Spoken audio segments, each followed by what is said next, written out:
It is now time to move on to our second panel, Winds of Change in the Muslim World, Implications for Democracy, led by moderator Ahmed Rehab. Ahmed Rehab is the executive director of the nation's largest Muslim civil rights and advocacy organization, known as the Council on American Islamic Relations, the Chicago office. Rehab is an American Muslim activist for civil, social, and human justices for Muslim Americans. He is a prolific writer and is a regular contributor to the Chicago Tribune, the Huffington Post, and CNN.com. It is my pleasure to welcome Ahmed Rehab, who will be introducing today's panel.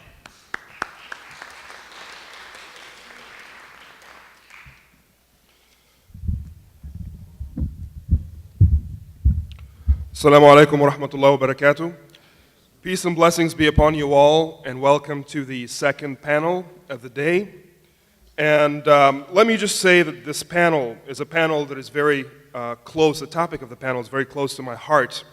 The winds of change in the Muslim world, implications for democracy.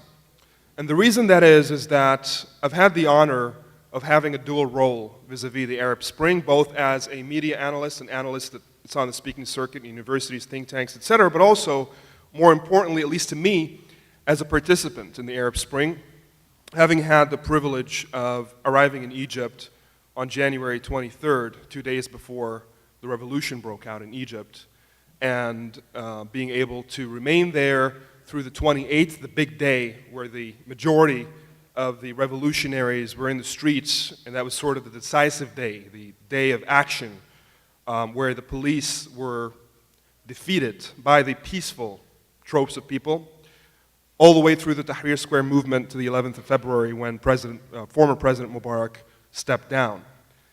And it was a very significant time in all of our lives, all of those who participated, that we'll never forget. I could talk about that particular aspect of the topic for a very long time. I will not do so today. What I will say, however, is that what is significant about the Arab Spring, particularly the Egyptian Revolution, where my expertise tends to be, is that it was a stereotype buster on many fronts, especially vis-a-vis the perceptions in the West. The perception that the Arab world is forever stuck between dictatorship on one end, with the only alternative being an Islamist theocratic regime on the other, was defeated with the people, not the United States, not another third party, but the people, not even the government or the military, the people claiming, not by words but by action, a third alternative, democracy. The stereotype that the Arab world is inherently violent, again, was defeated by the very nature of these revolutions, being peaceful for the most part, defensive when necessary, but peaceful, at least in intention, and in the case of Egypt, very much throughout the entire revolution. The stereotype that women have no role or are second-rate citizens in the Arab world, again was defeated.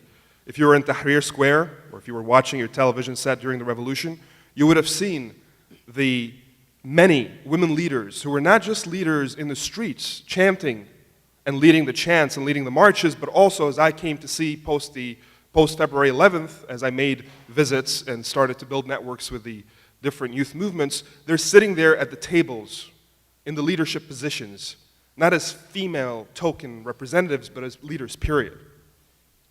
The stereotype that the Arab youth, and this was mostly a domestic stereotype, are good for nothing. They're sitting there in the cafes, smoking their hookah, listening to music, talking about fashion, again was defeated. With this being mostly a youth-led revolution, out of the awareness and the impetus and the passion of the youth.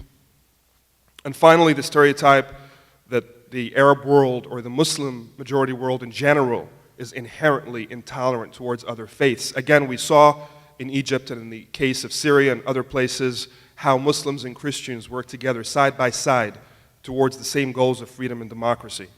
I will never forget how when we were marching across one of the bridges across the Nile, when it was time for us to pray, the Asr prayer, our Christian brothers and sisters, our Coptic brothers and sisters, stood around us in a human chain to protect us from the lobbed tear gas canisters and the batons of the troops that were there.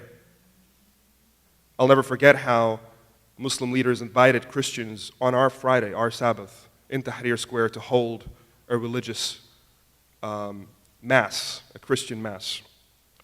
The Egyptian Revolution and the Arab Spring in general, it was and is non-ideological, non-partisan, non-sectarian, grassroots, populist, peaceful. That is what makes it so significant. To me, I have some beef with the title of this, or the topic, rather the wording of the title of this session, Winds of Change in the Muslim World, Implications for Democracy. I don't believe that there's such a thing as the Muslim world, at least the way we intend to speak about it. If there is, it's not the way we seem to define it. To me, the Muslim world is anywhere where Muslims live and contribute.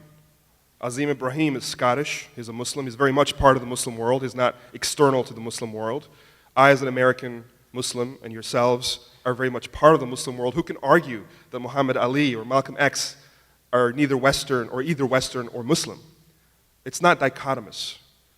And the sense, especially when you start talking about the Muslim world and the West, or versus the West, you're creating this false conflict or this false fission between two entities that are not mutually exclusive. When we talk about the West, we're talking about a geographic entity. When we talk about the Muslim world, we're talking about a larger consciousness that isn't necessarily geographic in nature. If we wanted to have a more balanced statement, we would talk about the West and the Muslim majority world. Simply adding the hyphenated majority would then point to a particular geographic location that extends from Morocco to Indonesia, in which Muslims are majority citizens. But to call it the Muslim world both excludes me and Azim, and it excludes the Christians and others who live in that part of the world. So just a point of clarification for that.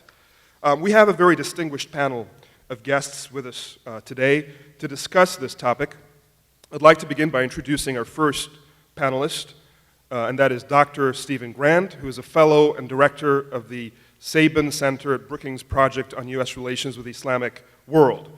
Before coming to Brookings, he was director of the Middle East Strategy Group at the Aspen Institute from 2004 to 2006, and prior to that, he served as adjunct professor at Syracuse University's Maxwell School.